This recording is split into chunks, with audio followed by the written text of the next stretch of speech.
السلام علیکم dear listeners, میں کمل خان میرے چینل اردو اسکیری اسٹوریز میں آپ کو خوش آمدید کہتی ہوں۔ لسنرز، آج جو میں آپ کو واقعہ سنانے جا رہی ہوں وہ حقیقت پر مبنی ہے جو کہ ہمارے ہمسائے جو کراچی میں رہتے ہیں ان کے ساتھ پیش آیا۔ آئیے سنتے ہیں۔ یہ بات ہے 2003 کی، جب ہم اس محلے میں شفٹ ہوئے تو یہاں ایک 2.5 سال کے بچے کی بدرو گھومنے کا بڑا شور سنا۔ ہم چونکہ یہاں نئے تھے تو ہم اس بارے میں بالکل کچھ بھی نہیں جانتے تھے، لیکن آس پڑوس والے کہتے تھے کہ یہاں کئی لوگوں نے اسے آدھی رات کو گھومتے ہوئے دیکھا ہے۔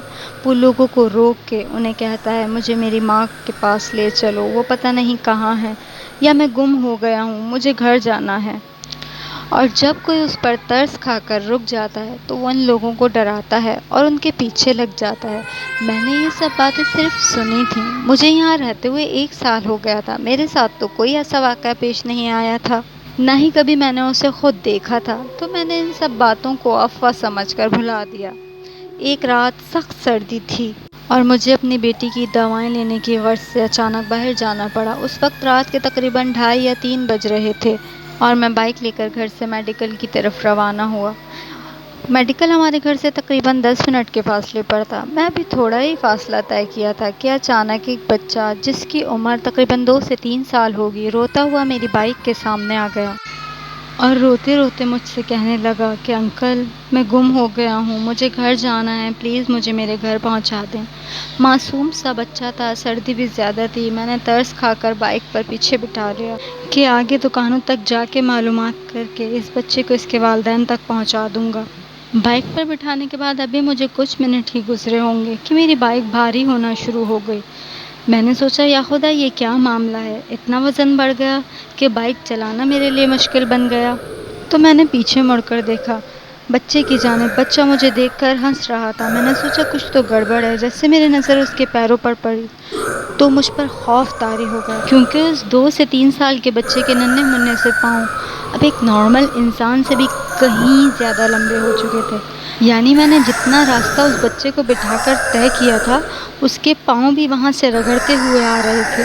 یہ دیکھ کے مجھے سردی میں بھی پسینہ آنا شروع ہو گیا اور وہ بچہ اچانک مجھ سے ہنستے ہوئے دیکھ کے مخاطب ہوا، انکل مجھے بہت بھوک بھی لگی تھی، یہ تو میں آپ کو بتانا ہی بھول گیا، اور اب میں آپ کو کھا کر اپنا پیٹ بھروں گا۔ اف! اس کے یہ الفاظ سن کر میں اپنی بائک سے اترا اور بچے اور بائک کو وہیں پھینک کر روڈ کی جانب دوڑ لگا دی۔ وہ بچہ میرے پیچھے پیچھے دوڑتا رہا۔ میں کس مشکل سے اپنی جان بچا کر بھاگ رہا تھا یہ بس میں ہی جانتا تھا۔ بس دل ہی دل میں اللہ سے یہ دعا کرنے میں لگا تھا، یا خدا کسی بھی طرح اس بچے سے مجھے بچا لے، میری جان بچا لے۔ بہرحال آگے نظر پڑی تو مجھے روڈ نظر آیا۔ میں نے خدا کا شکر ادا کیا اور روڈ کی جانب دوڑ لگا دی۔ اس بچے نے میرا کافی رستے تک پیچھا کیا، لیکن روڈ کی طرف آتے ساتھ وہ نہ جانے کہاں غائب ہو گیا اور میں بھاگ کر پاس کی دکان پر پہنچ گیا اور وہاں بیٹھ کر اپنی سانس بحال کرنے لگا تو وہاں کے جو دکاندار تھے، جو دکھنے میں کافی عمر رسیدہ نظر آ رہے تھے، مجھ سے یوں مخاطب ہوئے، کیوں میاں کہاں سے دوڑے چلے آ رہے ہو؟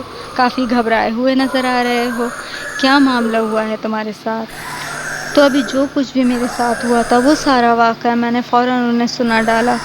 میرا سارا واقعہ سننے کے بعد وہ مجھ سے کچھ اس طرح مخاطب ہوئے، میاں ہم تو اسے برسوں سے دیکھتے آ رہے ہیں، یہ ایک بدرو ہے، سنتے ہیں اسے کسی نے بہت بے دردی سے مارا ہے، تب سے یہ اکثر لوگوں کو ملتی ہے، ان کے پیچھے لگ جاتی ہے، انہیں تنگ کرتی ہے، اور اس سارے واقعات کا تو یہاں کے تمام علاقہ مکین کو علم ہے، تبھی تو کوئی دیر رات اس راستے سے نہیں گزرتا ہے، اور اگر بالفرض گزر بھی جائے تو کسی بچے کی صدا پر اپنی گاڑی نہیں روکتا، نہ ہی خود رکتا ہے۔